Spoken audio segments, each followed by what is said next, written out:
Good morning विद्यार्थी मित्रों। बार science biology આપણો ચેપ્ટર નંબર 5 આનુવંશિકતા અને ઉદ્દીવિકાસના સિદ્ધાંતો। આની અંદર આપણા આજના વિડિયો લેક્ચરની અંદર ગયા વિડિયો લેક્ચરની અંદર આપણે પ્યુનેટ સ્ક્વેર જે છે એની આકૃતિ દોરેલી હતી અને આકૃતિનું વર્ણન જે છે એ વર્ણન આપણે કરેલું હતું। આજનો જે વિડિયો લેક્ચર છે એની અંદર થિયરિકલી જે છે એમાં વર્ણનનો જે થિયરિકલી આ બોર્ડ ઉપર લખેલી છે અને થિયરી જે છે એને આપણે સમજીએ। ખાસ ધ્યાન આપજો। અહીંયા પુનેટ સ્ક્વેરના ઉપયોગથી મેન્ડલના એક સંકરણ જે છે એના પ્રયોગની સમજૂતી। આ સમજૂતીની અંદર જે આપણે પુનેટ સ્ક્વેર જે છે એક પ્રકારનો આલેખ છે। આલેખ જે છે મેં તમને આગલા લેક્ચરમાં કીધું હતું કે આલેખ જે છે એ કોઈ સમસ્યા નથી। આલેખ આપણી સમસ્યાને હળવી કરવા માટે છે, નહીં કે આપણી સમસ્યાને વધારવા માટે। તો પુનેટ સ્ક્વેરના આલેખનો અભ્યાસ આપણે કઈ રીતે કરી શકીએ એ આપણે જોઈએ। અહીંયા આ આલેખીય રજૂઆત જે છે એ જનનિક સંકરણના પ્રયોગમાં સંતતિના સંભવિત બધા જ જનીન પ્રકારની ગણતરી કરવા માટે વપરાય છે। આ જે આલેખ છે આલેખનો ઉપયોગ આપણે જ્યારે કોઈ જનનિક સંકરણ કરતા હોય તો ત્યારે આપણને કેવા પ્રકારની સંતતિઓ પ્રાપ્ત થશે એના વિશેની સંભાવનાઓ છે એની ગણતરી કરવા માટે તેને વપરાતું હોય છે। બધા જ સંભવિત જન્યુઓને સૌથી ઉપરની હરોળમાં ડાબી બાજુના કોલમમાં બંને બાજુએ લખાય છે। મિત્રો આગલા લેક્ચરમાં મેં આકૃતિ દોરેલી હતી પુનેટ સ્ક્વેરની, એની અંદર તમે જોઈ શકો છો એક આવી રીતનું સ્ક્વેર છે। સ્ક્વેરની એક બાજુએ F1 પેઢીમાં તમે જોઈ શકો છો કે એમાં એક બાજુએ કેપિટલ ટી ઊંચા છોડ કરીને લખેલું છે અને બીજી સાઈડ સ્મોલ ટી નીચા છોડ કરીને લખેલું છે। મતલબ કે આપણને એક્ઝામ્પલ તરીકે જે પુનેટ ચાર્ટ આપેલો છે એની અંદર ઊંચા છોડ વિરુદ્ધ નીચા છોડનો આલેખ દોરેલો છે। તેમાં એક સાઈડ કેપિટલ ટી અને એક સાઈડ સ્મોલ ટી એટલે ટોટલી 4 જનીન જે છે એ ચારે 4 જનીનોને લખેલા છે।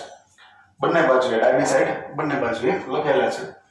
બધા સંભવિત સંયોજનોને નીચેના ચોરસ ખાનાઓમાં દર્શાવાય છે। હવે એનું જ્યારે મેં વર્ણન આગલા લેક્ચરમાં કરેલું છે એમાં તમે જોઈ શકો છો કે એની સંભાવનાઓ શું થઈ શકે। દાખલા તરીકે નર કોષ જે છે એમાં કેપિટલ ટી લઈએ, માદા કોષ એની અંદર આપણે સ્મોલ ટી લઈએ તો એમાંથી જે 4 બીજ બનવાના છે એ બીજ કેવા હશે એની સંભાવનાની અંદર નરમાંથી એક કેપિટલ ટી લીધો તો માદામાંથી એક સ્મોલ ટી લીધો, પછી ફરી પાછો નરમાંથી એક કેપિટલ ટી તો માદામાંથી બીજો સ્મોલ ટી, પછી ફરી પાછો નરમાંથી બીજો કેપિટલ ટી લીધો તો માદામાંથી બીજો સ્મોલ ટી।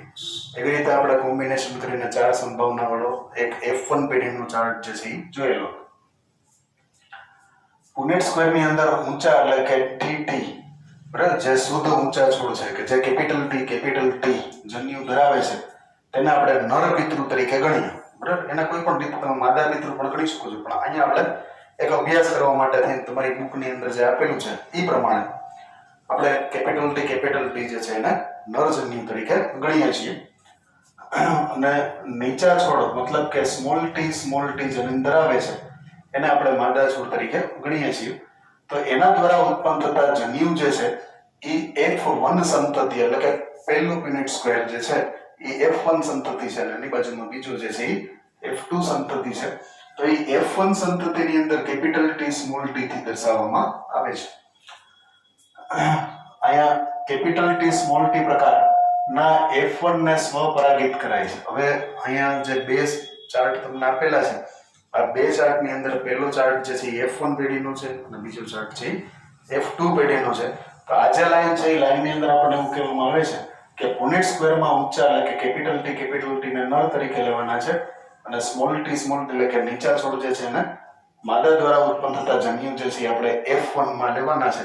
તો F1 ની અંદર તમે જોઈ શકો છો F1 પુનેટ સ્ક્વેર જે છે એમાં કેપિટલ ચારે 4 ખાનાની અંદર કેપિટલ ટી સ્મોલ ટી એવી રીતનું કોમ્બિનેશન જે છે એ બને છે। તો હવે આમાંથી આપણે શું કરવાનું છે કે F1 પેઢીમાંથી કોઈ બિયારણ લીધું કે જેની અંદર આપણને જે જન્યુઓ મળ્યા છે એક કેપિટલ ટી છે અને એક સ્મોલ ટી છે, એને ફરી પાછા આપણે ઉગાડી અને એની અંદર જો પાછું સ્વપરાગનયન કરાવડાવીએ તો આપણને જે સંતતિ પ્રાપ્ત F2 પેઢી જે પ્રાપ્ત થશે એ F2 પેઢીનો અભ્યાસ જે છે આપણે અહીંયા કરવાનો થાય છે. કેપિટલ ટી સ્મોલ ટી પ્રકારના F1 ને સ્વપરાગિત કરાય છે. એ ચોખ્ખા શબ્દમાં તમારા બુકની અંદર લખાયેલું છે. F2 પેઢી માટે થઈ અને તમારે શું કરવાનું છે તો કે F1 પેઢી જે છે એમાં કેપિટલ ટી સ્મોલ ટી ના 4 જે આપણને સંભાવનાઓ મળી હતી એમાંથી કોઈ પણ એક બીજ વાવી અને એને સ્વપરાગિત મતલબ કે એના પરાગરજથી એને સ્વપરાગિત કરવાનું છે. તો F1 પેઢીમાં માદા અંડકોષ અને નર શુક્રકોષ જે છે એના માટેના જે સંકેતો બતાવ્યા છે એ સંકેતો તમે જોઈ શકો છો. માદા જે છે એ માદા અંડકોષનો સંકેત થાય છે. આવી રીતે 0 કરવાનું છે અને નીચે પ્લસ ની નિશાની કરવાની છે જે માદાની નિશાની છે. જ્યારે શુક્રકોષ એટલે કે નર માટેની જે નિશાની છે એ રીતે 0 કરી અને ઉપર આ રીતે એક એરો બતાવવાનો છે જે શુક્રકોષ જે છે એના સંકેત વડે દર્શાવાય છે. આ બે સંકેતો ખાસ યાદ રાખી લેજો. માદા માટેનો જે સંકેત છે અહીં ફરી પાછો હું લખું છું. માદા માટેનો જે સંકેત છે એ 0 ની નીચે પ્લસ આ જે સંકેત છે એ માદા દર્શાવે છે અને 0 જે છે એની ઉપર આવી રીતનો એરો જે છે એ નર જે છે એ નરનું સૂચન કરે છે. તો આ બે સંકેત જે છે એ સંકેતો તમે ખાસ યાદ રાખી લેજો, આગળ ઉપયોગી થશે. સારું, આગળ જોઈએ આપણે.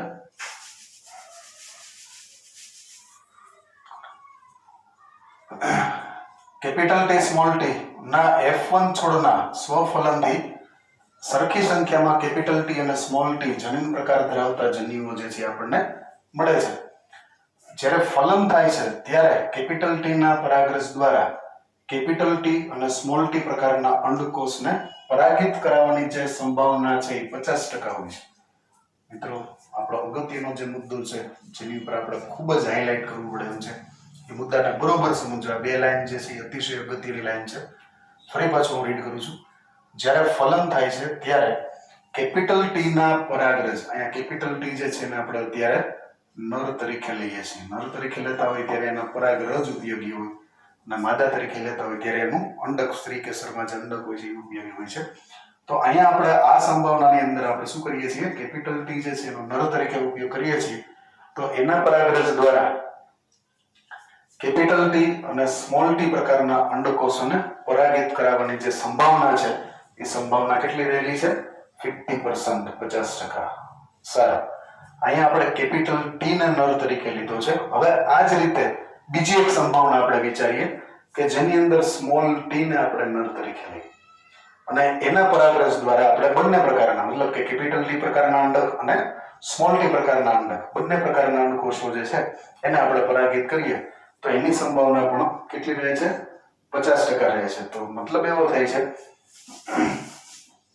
કે દાખલા તરીકે અહીંયા કેપિટલ ટી જે છે એને આપણે પરાગરજ કેપિટલ ટી જન્યુની ધરાવતી પરાગરજ જે છે એ લીધેલી છે. તો કેપિટલ ટી જન્યુ ધરાવતી પરાગરજ જે છે એ શું કરે છે તો કે કેપિટલ ટી આ જે છે એને આપણે પરાગરજ એટલે એનો સિમ્બોલ જે છે સિમ્બોલ આપણે નરનો લખી દઈએ. તો કેપિટલ ટી પરાગરજ ધરાવવા તો આ જે કેપિટલ ટી જન્યુ ધરાવતી જે પરાગરજ છે એ પરાગરજ દ્વારા કેપિટલ ટી અને સ્મોલ ટી ધરાવતા અંડકોષો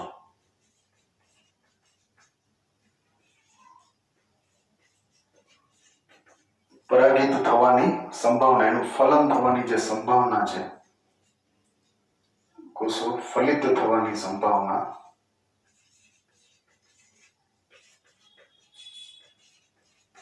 કેટલી? તો કે 50%. બરોબર યાદ રાખજો, એકદમ ઈઝી છે, બહુ અઘરું નથી એટલું બધું.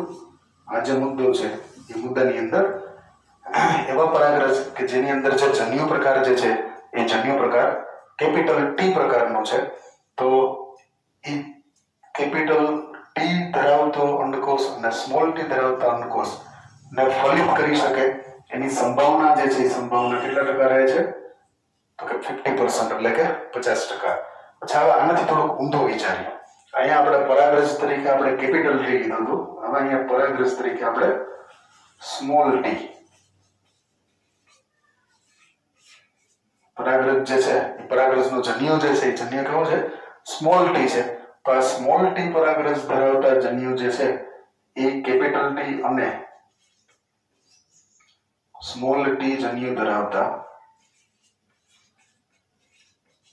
અંડકોષો ને ફલિત કરે એની સંભાવના કેટલી? તો કે એ પણ 50%. સારું, બે મુદ્દા જે છે એ બે મુદ્દા યાદ રહેશે. એવી હું આશા રાખું. પાછું એકવાર સમજાવી દઉં છું. આપણી પાસે જે હવે F1 સંતતિ છે, F1 સંતતિની અંદર આપણી પાસે ચારે ચાર છોડ જે છે એ કેપિટલ ટી અને સ્મોલ ટી જન્યુ ધરાવતા બીજ જે છે એ આપણને પ્રાપ્ત થયેલા છે.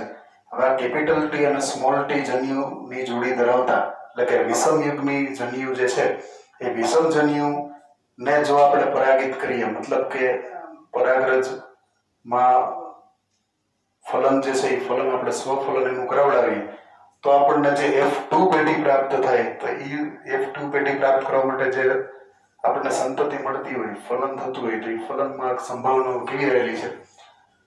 તો કે એવા પરાગરજ કે જે કેપિટલ ટી જન્યુ ધરાવે છે એ કેપિટલ ટી અને સ્મોલ ટી ધરાવતા અંડકોષોને ફલિત કરે એની સંભાવના કેટલી છે? 50%. અચ્છા, એવા પરાગરજ કે જે સ્મોલ ટી ધરાવે છે, જન્યુ ધરાવે છે સ્મોલ ટી, એ કેપિટલ ટી અને સ્મોલ ટી જન્યુ ધરાવતા અંડકોષોને ફલિત કરે એની સંભાવના કેટલી છે? 50%. મતલબ એવો થાય છે કે અહીંયા બંનેની સંભાવનાઓ જે છે 50% રહેલી છે. એ આપણને વાક્ય જે છે દર્શાવે છે.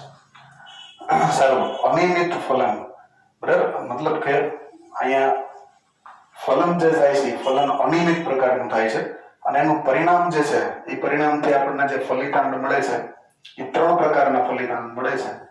એક છે કેપિટલ ટી. દાખલા તરીકે અહીંયા કેપિટલ ટી પરાગરજ જે કેપિટલ ટી અંડકોષને ફલિત કર્યું તો એનું જે યુગ્મનજ બન્યું, દાખલા તરીકે આ એક જન્યુ જે છે કેપિટલ ટી છે અને આ કેપિટલ ટી વાળો આ નર જન્યુ છે અને આ જે બીજો માદા જન્યુ છે કેવું છે? સ્મોલ ટી ધરાવે છે. અહીં મેં સિમ્બોલ લખ્યા છે. તો આ બેનું જે પરિણામ મળે છે એ પરિણામ કેવું છે? Capital T. અચ્છા, બીજી એક વાત કરીએ. દાખલા તરીકે આ એક જન્યુ કેપિટલ ટી છે કે જે નર જન્યુ છે અને આ એક માદા જન્યુ છે કે જે સ્મોલ ટી ધરાવે છે. તો આના ફલનનું જે પરિણામ મળશે એ આપણને કેવું મળશે? તો કે કેપિટલ ટી, સ્મોલ ટી. ત્રીજા નંબરની જે સંભાવના છે એની આપણે વાત કરીએ તો દાખલા તરીકે આ એક નર જન્યુ છે કે જે સ્મોલ ટી ધરાવે છે. અચ્છા, એનું ફલન જે છે એ એક બીજા અંડકોષ સાથે થાય છે, માદા જન્યુ સાથે કે જે સ્મોલ ટી ધરાવે છે. તો આનું જે રિઝલ્ટ મળે છે કેવું મળે છે આપણને? Small T. મતલબ કે અહીંયા સંભાવના જે છે એ ત્રણ પ્રકારની રહેલી છે. પહેલી સંભાવના તો કે કેપિટલ ટી નર જન્યુ કેપિટલ ટી માદા જન્યુને ફલિત કરે તો એનો જે જન્યુ મળે એ કેપિટલ ટી મળે. સંભાવના નંબર 2, સ્મોલ ટી નર જન્યુ જે છે એ સ્મોલ ટી માદા જન્યુને ફલિત કરે તો આપણને જે રિઝલ્ટ મળે એ કેવું મળે? Small T. અને સંભાવના નંબર 3 કે કેપિટલ ટી નર જન્યુ જે છે એ સ્મોલ ટી માદા જન્યુને ફલિત કરે તો આપણને જે પરિણામ મળે એ કેવું મળે? તો કે કેપિટલ ટી, સ્મોલ ટી પ્રકારનું મળી શકે છે. પુનેટ સ્ક્વેરના અનિયમિત ફલન એટલે કે રેન્ડમલી જે ફર્ટિલાઇઝેશન થાય છે એનું પરિણામ જે છે એ પરિણામની અંદર આપણને 1/4 કોષો 1/4 એટલે કે 25% કોષો જે છે એ કેપિટલ ટી વાળા 1/2 એટલે કે 50% કોષો જે છે એ આપણને કેપિટલ ટી સ્મોલ ટી વાળા અને બીજા 25% કોષો એટલે કે 1/4 જે છે એ સ્મોલ ટી વાળા કોષો આપણને મળે છે. F1 માં જનીન પ્રકાર કેપિટલ ટી અને સ્મોલ ટી પણ સ્વરૂપ પ્રકાર જે છે ઊંચા જોવા મળે છે. હવે અહીંયા જો બે વસ્તુ છે, એક જીનોટાઇપ જે છે એની વાત કરી હતી અને બીજા સ્વરૂપ પ્રકાર જે છે એની વાત કરી હતી. F1 સંતતિની અંદર જે ચારે ચાર છોડ છે એ ઊંચા થશે. ઊંચા થવા પાછળનું રિઝલ્ટ એ છે કે ચારે ચારની અંદર એક કેપિટલ ટી ઓછામાં ઓછો આવેલો છે. તો આ એક કેપિટલ ટી હોવાના કારણે ચારે ચાર છોડ છે F1 પેઢીમાં કેવા થશે? ઊંચા થશે. F2 પેઢી જે છે F2 પેઢીની અંદર 3/4 અહીંયા તમે જોઈ શકો છો 3/4 એટલા માટે કે ખાલી 1/4 જે છે એ જ નીચા છોડ મળશે, જ્યારે કેપિટલ ટી અને કેપિટલ ટી સ્મોલ ટી ધરાવતા છોડો જે છે એ ઊંચા પ્રકારવાળા જોવા મળે છે. કારણ કે એની અંદર જન્યુ જે છે એ કાં તો બંને જન્યુ કેપિટલ ટી હોય અને કાં તો એક જન્યુ કેપિટલ ટી હોય એટલે બાહ્ય સ્વરૂપ જે છે એ એનાથી અલગ પડતા નથી મિત્રો ખાસ યાદ રાખજો કેપિટલ ટી અને કેપિટલ ટી સ્મોલ ટી એના જનીન સ્વરૂપ ભલે જુદા છે પણ બાહ્ય સ્વરૂપથી અલગ પડતા નથી બાહ્ય સ્વરૂપ બેના સરખા હોય છે મતલબ કે બાહ્ય સ્વરૂપથી ઊંચા જોવા મળે છે ટૂંકમાં એમ કહીએ કે ઊંચા છોડ બનવા માટે ઓછામાં ઓછો એક કેપિટલ ટી જન્યુ હોવો જોઈએ તો છોડ જે છે એ ઊંચા થાય છે બીજી વાત કરીએ આમ જ જનીન પ્રકાર કેપિટલ ટી સ્મોલ ટી માં માત્ર એક જ લક્ષણ કેપિટલ ટી ની અભિવ્યક્ત થાય છે બરાબર એટલા માટે કેપિટલ ટી જે છે એ સ્મોલ ટી ઉપર પ્રભાવી જનીન છે F2 સ્વરૂપ પ્રકારની અંદર વાત કરીએ તો 3:1 પણ જનીન સ્વરૂપ ખાસ યાદ રાખજો F2 ની અંદર સ્વરૂપ પ્રકાર જે છે સ્વરૂપ પ્રકાર છે 3:1 પરંતુ જનીન સ્વરૂપ પ્રકાર જે છે એ 1:2:1 જે છે એનું રહેલું જોવા મળે છે અહીંયા પ્રમાણ 1 જે છે કેપિટલ ટી પછી પ્રમાણ 2 જે છે એ છે કેપિટલ ટી સ્મોલ ટી અને છેલ્લું એક જે છે એ સ્મોલ ટી પ્રકારનું જોવા મળે છે મતલબ કે F2 પેઢી જે છે એની અંદર આપણને કેપિટલ ટી જન્યુ ધરાવતા જે કોષો છે એ 25% જે ફલિતાંડ જે છે આપણને પ્રાપ્ત થાય છે કેપિટલ ટી અને સ્મોલ ટી પ્રકારની જન્યુઓ પ્રકાર ધરાવતા જે આપણને ફલિતાંડ પ્રાપ્ત થાય છે 2 એટલે કે 50% અને સ્મોલ ટી પ્રકારના જન્યુ જે છે આપણને ફરી એક એટલે કે 25% એટલે કે 25 50 અને 25 કેપિટલ ટી નું પ્રમાણ જે છે એ 25 પછી કેપિટલ ટી સ્મોલ ટી નું જે પ્રમાણ છે એ 50 અને સ્મોલ ટી નું પ્રમાણ જે છે એ આપણને 25 જે છે 25% જોવા મળે છે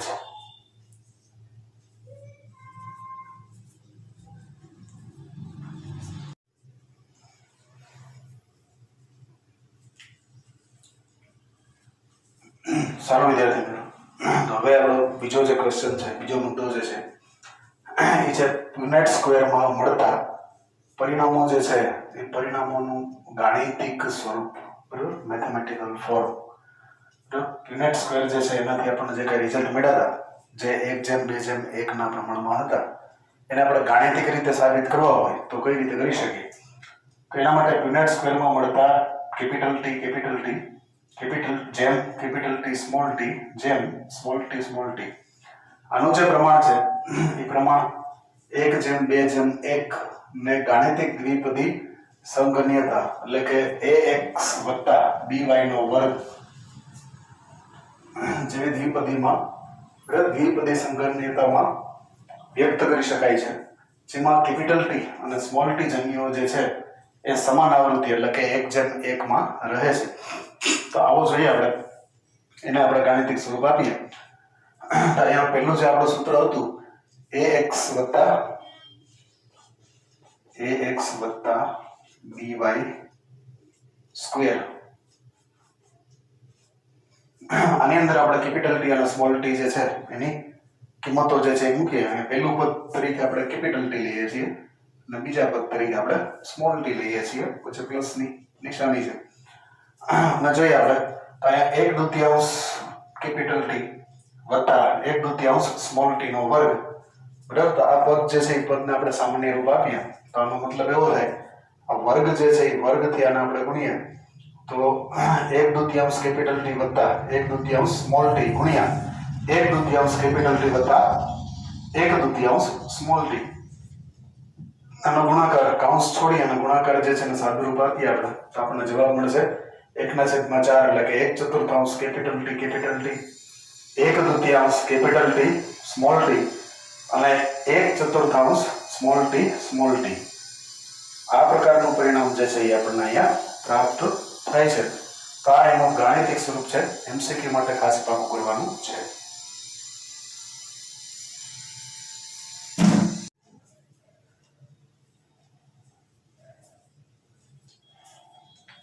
સારું વિદ્યાર્થી મિત્રો આપણે આગળ જોઈએ મેન્ડલે F2 છોડને સ્વફલન કરાવ્યા તો F3 અને F4 પેઢી મતલબ કે ત્રીજી ચોથી પેઢી જે મળી એ ત્રીજી અને ચોથી પેઢીમાં જેટલા છોડ થયા એ બધા માત્ર નીચા છોડ ઉત્પન્ન થયા તેથી તેણે એવું તારણ કર્યું કે નીચા છોડ જે છે એની અંદર સમયુગ્મી એટલે કે સ્મોલ ટી પ્રકારનું જન્યુ જે છે એ હોવા જોઈએ.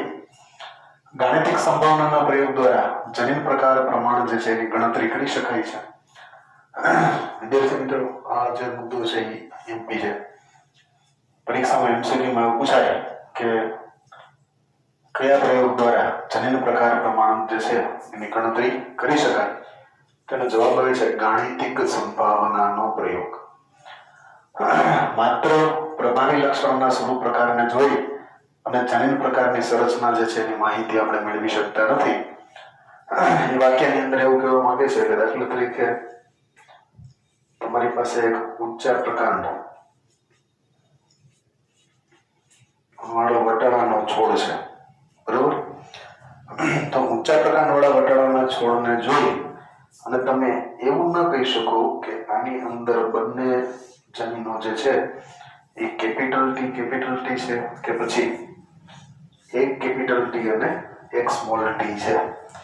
એ તમે છોડને જોઈને કહી શકતા નથી, બરાબર? તો ખાલી સ્વરૂપ પ્રકાર જે છે એ સ્વરૂપ પ્રકારને જોઈ અને આપણે એવા ડિસિઝન ઉપર આવી શકતા નથી કે આ છોડની અંદર કેપિટલ ટી છે કે પછી સ્મોલ ટી છે, બરાબર? એના માટે થઈને આપણે એનો જે ગાણિતિક સંભાવનાનો પ્રયોગ છે એ કરવો પડે અને એના દ્વારા આપણે કંઈક જાણી શકીએ છીએ.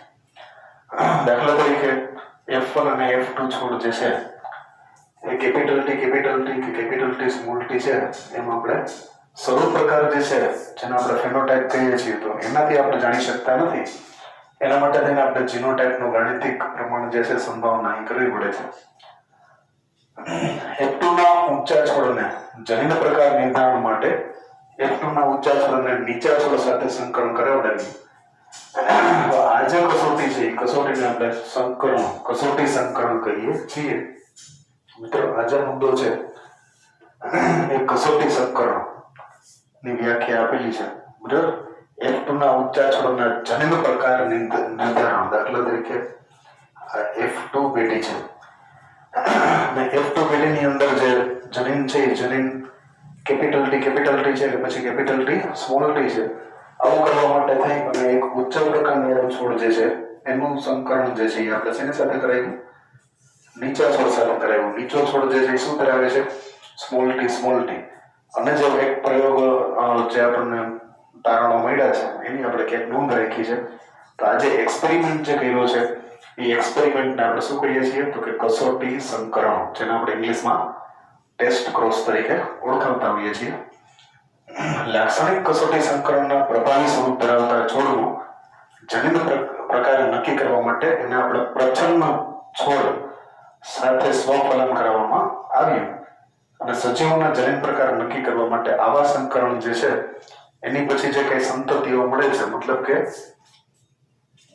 F3 અને F4 પેઢીઓ જે મળે છે એનું તમે વિશ્લેષણ કરી અને બીજા પરિણામો જે છે એ પ્રાપ્ત કરી શકો છો. મિત્રો, આવો એક બીજો પ્રયોગ જે છે, જેવી રીતે આપણે અહીંયા વટાણાના ઊંચા પ્રકારવાળો છોડ અને નીચા પ્રકારવાળો છોડ લીધો છે, એ જ રીતે વટાણાની અંદર સફેદ પુષ્પ અને જાંબલી પુષ્પ એનો પણ આ જ રીતનો પ્રભાવી પ્રચ્છન્નવાળો એક એક્સપેરિમેન્ટ જે છે એ બુકની અંદર આપ્યો છે. આપણે જોઈએ કે એમાં આપણને શું વિશ્લેષણો જે છે એ પ્રાપ્ત થાય છે.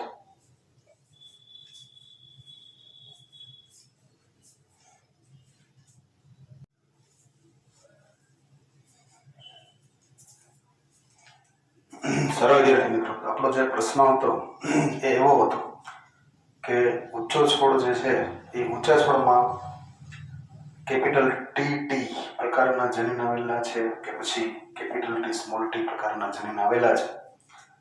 આ પ્રશ્ન જે છે એ પ્રશ્નનું સમાધાન કરવા માટે થઈ અને જે કંઈ આપણે ઊંચો છોડ લીધો છે એનું સંકરણ જો આપણે નીચા છોડ સાથે, મતલબ કે જે પ્રચ્છન્ન સહયુગ્મી છે એની સાથે આપણે જો સંકરણ કરાવીએ તો આપણને જે રિઝલ્ટ મળે એના રિઝલ્ટ ઉપરથી આપણે જાણી શકીએ કે આપણે લીધેલો છોડ જે છે એ કેવા પ્રકારનું જનીન બંધારણ ધરાવતો હતો.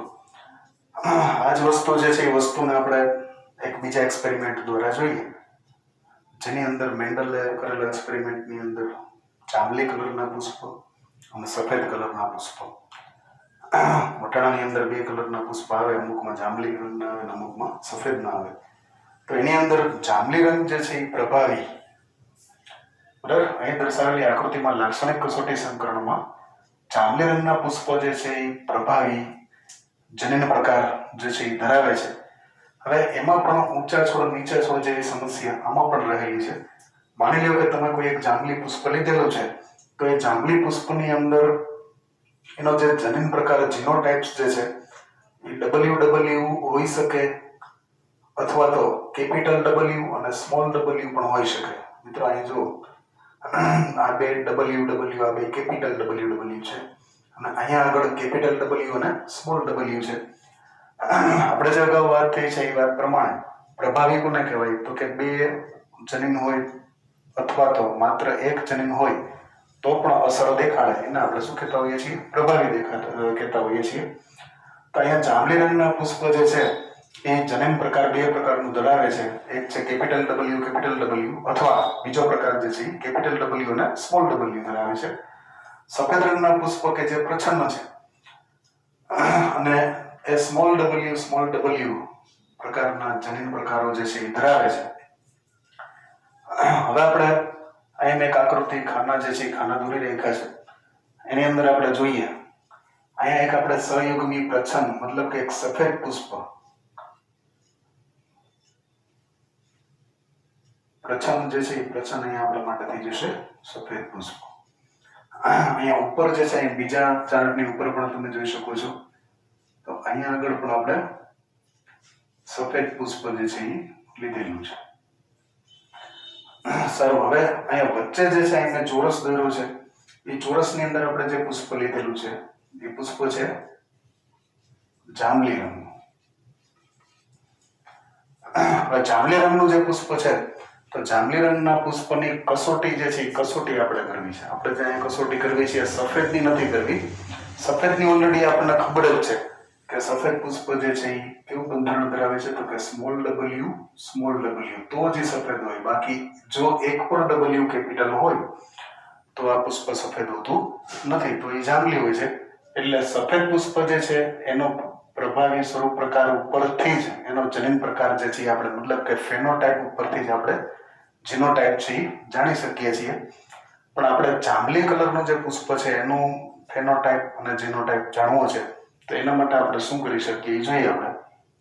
અચ્છા, આપણે આ બાજુ આવીએ. એક સંભાવના, સંભાવના નંબર 1 લઈએ, આ સંભાવના નંબર 2 લઈએ. તો સંભાવના નંબર 1 માં ધારો કે આ જાંબલી પુષ્પ જે છે એની અંદર જીનોટાઇપની અંદર બંને જનીન જે છે એ કેવા છે? Capital W. હવે એનું સંકરણ જે છે એ સંકરણ આપણે પ્રચ્છન્ન સહયુગ્મી પ્રચ્છન્ન એટલે કે સ્મોલ W સાથે આપણે કરેલું છે. તો આના કારણે જે સંતતિ થશે કેવી થશે? તો અહીંયાથી આપણે કેપિટલ W લઈએ, ઉપરથી આપણે સ્મોલ W લઈએ, બરોબર. એટલા માટે આનો જે રંગ છે એ એક કેપિટલ W આવી ગયેલું હોવાથી આનો જે રંગ છે કેવો થઈ ગયો છે? તો કે જાંબલી. સારું, બીજી સંભાવના લઈએ જેની અંદર અહીંયાથી આપણે એક કેપિટલ W લીધો અને ઉપરથી આપણે લીધો છે સ્મોલ W. તો એક કેપિટલ W અને એક સ્મોલ W એટલે આનો જે રંગ છે એ પણ કેવો થઈ ગયો છે? જાંબલી. સારું, એના પછી ત્રીજો ખાનું જોઈએ. તો અહીંયા આગળથી આપણે કેપિટલ W જે છે એને આપણે અહીંયા ખાનામાં લખીએ છીએ, ઉપરથી એક લઈએ છીએ સ્મોલ W. તો એક કેપિટલ W અને એક સ્મોલ W એટલા માટે આનો જે રંગ છે એ પણ પ્રભાવી જનીનના કારણે થઈ ગયેલો છે જાંબલી. સારું, અહીંયાથી આપણે એક કેપિટલ W લઈએ, ઉપરથી એક સ્મોલ W લઈએ. તો અહીંયા આગળ જે રંગ છે એ પણ કેવો આવે છે? જાંબલી રંગ આવે છે, બરોબર. એટલા માટે આ સંભાવના નંબર 1 કોષ્ટક નંબર 1 કે જ્યાં આપણે જે જાંબલી પુષ્પ લીધું હતું એ જાંબલી પુષ્પની અંદર જે જીનોટાઇપની અંદર બંને જનીન હતા એ કેપિટલ W હતા. એના કારણે આપણને જે સંતતિ એનું જ્યારે આપણે સહયુગ્મી પ્રચ્છન્ન સફેદ પુષ્પ સાથે સંકરણ કરાયું તો એનાથી આપણને જે 4 છોડ મળ્યા એ 4 જે પુષ્પ આવે છે એ પુષ્પ કેવા આવશે? તો કે જાંબલી આવશે. એની પાછળનું કારણ શું છે? તો કે આની અંદર પ્રભાવી જનીન તરીકે બંને જીનોટાઇપ જે છે કેવા રહેલા છે? કેપિટલ રહેલા છે એટલે કે પ્રભાવી રહેલા છે એટલા માટે. સારું, આ ધારણા નંબર 1 પછી આપણે ધારણા નંબર 2 લઈએ. ધારો કે આ જે જાંબલી પુષ્પ છે એ એક પ્રભાવી એટલે કે કેપિટલ ડબલ્યુ ધરાવતું હતું અને બીજો જીનોટાઇપ જે છે એ સ્મોલ ડબલ્યુ એટલે કે પ્રસન્ન જીનોટાઇપ ધરાવતું હતું. તો આનું જો આપણે સફેદ પુષ્પ સાથે સહિતની પ્રચ્છન્ન સ્મોલ ડબલ્યુ ધરાવતા સફેદ પુષ્પ સાથે જો આપણે એનું સંકરણ કરાવ્યું તો આપણને પરિણામમાં શું મળે એની આપણે ચર્ચા કરીએ. તો એની અંદર અહીંયાથી આપણે લઈએ છીએ કેપિટલ ડબલ્યુ. અહીંયા ઉપર મેં કેપિટલ ડબલ્યુ લખેલો છે અને નીચે મેં સ્મોલ ડબલ્યુ લખેલો છે. તો અહીંયા પહેલા આપણે લઈ લઈએ કેપિટલ ડબલ્યુ અને ઉપરથી આપણે લઈએ છીએ સ્મોલ ડબલ્યુ. તો આમાં એક કેપિટલ ડબલ્યુ આવતો હોવાથી આનો જે રંગ છે એ થઈ જશે જાંબલી. એ જ રીતે અહીંયા આગળ પણ આપણે એક કેપિટલ ડબલ્યુ લઈએ અને અહીંયા આગળ એક આપણે સ્મોલ ડબલ્યુ લઈએ તો આનો જે રંગ છે એ પણ થઈ જશે જાંબલી. સારું, હવે અહીંયાથી આપણે નીચે જે છે જીનોટાઇપ ની અંદર ધારો કે આનો જે જીનોટાઇપ છે જીનોટાઇપ માં એક સ્મોલ ડબલ્યુ છે તો અહીંયાથી આપણે લઈ લીધું છે સ્મોલ ડબલ્યુ અને ઉપરથી પણ આપણે લેશું સફેદ પુષ્પમાંથી પણ આપણે લેશું સ્મોલ ડબલ્યુ. તો અહીંયા આગળ સ્મોલ ડબલ્યુ બે પ્રચ્છન્ન જમીનો ભેગા થઈ જતા હોવાથી અને કેપિટલ ડબલ્યુ ની ગેરહાજરી હોવાથી આ જે પુષ્પ છે એ પુષ્પનો રંગ થઈ જશે સફેદ. સારું, એ જ રીતે અહીંયા ચોથા ખાનાની અંદર પણ અહીંયા સાઈડમાંથી આપણે લીધું છે સ્મોલ ડબલ્યુ અને ઉપરથી પણ આપણે લીધેલું છે સ્મોલ ડબલ્યુ. તો આનો જે રંગ છે એ રંગ પણ થઈ જશે સફેદ. તો આ રીતે આપણને અહીંયા બે પુષ્પ જે છે બે છોડ જે છે એ બે છોડ આપણને જાંબલી મળે છે પુષ્પવાળા મળે છે અને બે છોડ જે છે આપણને સફેદ પુષ્પવાળા મળે છે.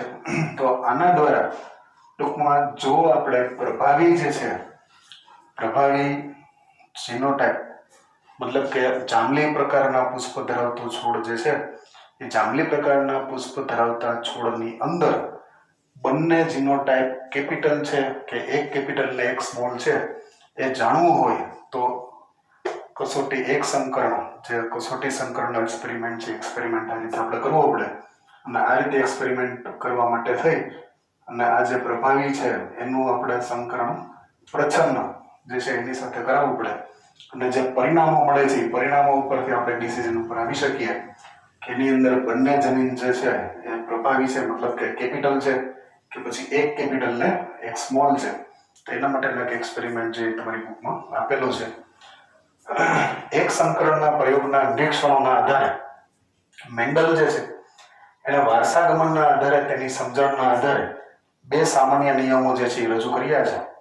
જે નિયમોને આપણે આનુવંશિકતા જે છે એના નિયમો તરીકે ઓળખીએ છીએ. જેની અંદર પહેલો નિયમ આવે છે પ્રભુતાનો નિયમ. જે પ્રભુતાના નિયમને આપણે લો ઓફ ડોમિનન્સી તરીકે ઓળખીએ છીએ. અને બીજો નિયમ આવે છે વિશ્લેષણનો નિયમ જેને આપણે લો ઓફ સેગ્રેગેશન તરીકે ઓળખીએ છીએ. જેના વિશે આપણે ડિટેલમાં માહિતી હવે મેળવીએ.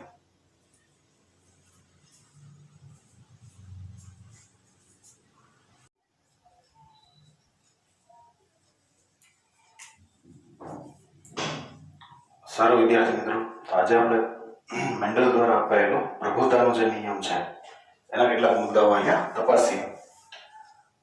પ્રભુતાનો નિયમ જે છે ઇંગ્લિશમાં લો ઓફ ડોમિનન્સી તરીકે ઓળખવામાં આવે છે. લો ઓફ ડોમિનન્સી જે છે એના ત્રણ મુદ્દા ખાસ યાદ રાખવાના છે.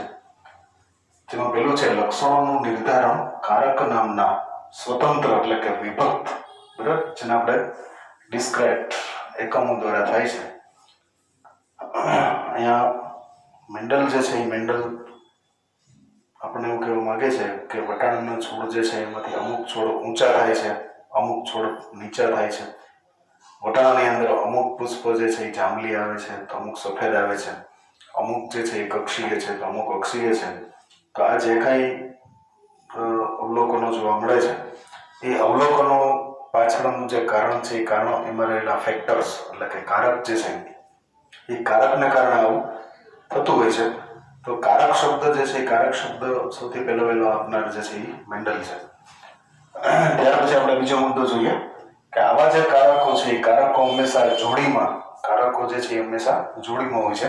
એક સિંગલ કારક હોતું નથી. દાખલા તરીકે ઊંચો છોડ છે તેમાં ખાલી એક કેપિટલ ટી જેવું નહીં, પણ બે ઓપ્શન છે, બરાબર, કેપિટલ ટી અને કેપિટલ ટી. તો આ જે છોડ છે એ પણ ઊંચા હોય છે, અને કેપિટલ ટી અને સ્મોલ ટી, તો આ જે છોડ છે એ પણ ઊંચા હોય છે. તો અહીંયા બે સ્થાન, ટૂંકમાં કહેવાનો મતલબ એવો છે કે બે જગ્યાઓ છે, એક જ કારકથી આ કામ થતું નથી, એટલે કારક જે છે હંમેશા જોડીમાં હોય છે. ત્રીજા નંબરનો જે મુદ્દો છે, જો કારકોની જોડના બે કારકો અસમાન હોય, બરાબર, મતલબ કે વિષમયુગ્મી હોય, તો એક કારક જે છે એ બીજા ઉપર પ્રભાવી હોય છે. સમયુગ્મી એટલે બંને કારકો સરખા, દાખલા તરીકે કેપિટલ ટી આ સમયુગ્મી છે, પછી એવી જ રીતે સ્મોલ ટી આ પણ સમયુગ્મી છે. પણ માની લો કે વિષમયુગ્મી એટલે કે એક કારક કેપિટલ છે અને બીજું કારક જે છે એ સ્મોલ છે, તો આવા સંજોગોમાં કેપિટલ જે છે એ સ્મોલ ઉપર પ્રભાવી હોય છે. તો વિદ્યાર્થી મિત્રો, આ રીતે આપણે જોઈ શકીએ છીએ કે F1 પેઢી જે છે એમાં માત્ર એક જ પિતૃઓના લક્ષણ જે છે એનું અભિવ્યક્ત થાય છે. જેમ કે ઊંચા છોડ અને નીચા છોડની આપણે વાત કરીએ તો એના F1 પેઢીની અંદર જે ચારે છોડ આપણને મળ્યા હતા એ બધા ઊંચા છોડો હતા. પછી F2 પેઢીની અંદર આપણને જે 3:1નું પ્રમાણ છે એ મળેલું હતું. જાંબલી પુષ્પો અને સફેદ પુષ્પોની જો આપણે વાત કરીએ તો એની અંદર પણ એવું જ હતું કે F1 પેઢીનું જે ચાર્ટ હતો એની અંદર આપણને જે પુષ્પો મળેલા હતા એ પુષ્પો બધા જાંબલી રંગના હતા, જેવું દર્શાવે છે કે F1 પેઢી જે છે એ F1 પેઢીની અંદર પ્રભાવી જનીન જે છે એ જ અભિવ્યક્ત થતો હોય છે, અને F2 પેઢીની અંદર પછી એનું પ્રમાણ જે છે એ બદલાતું હોય છે, બરાબર, જેને આપણે આ નિયમ દ્વારા સમજાવી શકીએ છીએ. F2 પેઢી જે છે એની અંદર 3:1 જે છે એની સ્પષ્ટતા આપણને થયેલી જોવા મળતી હોય છે.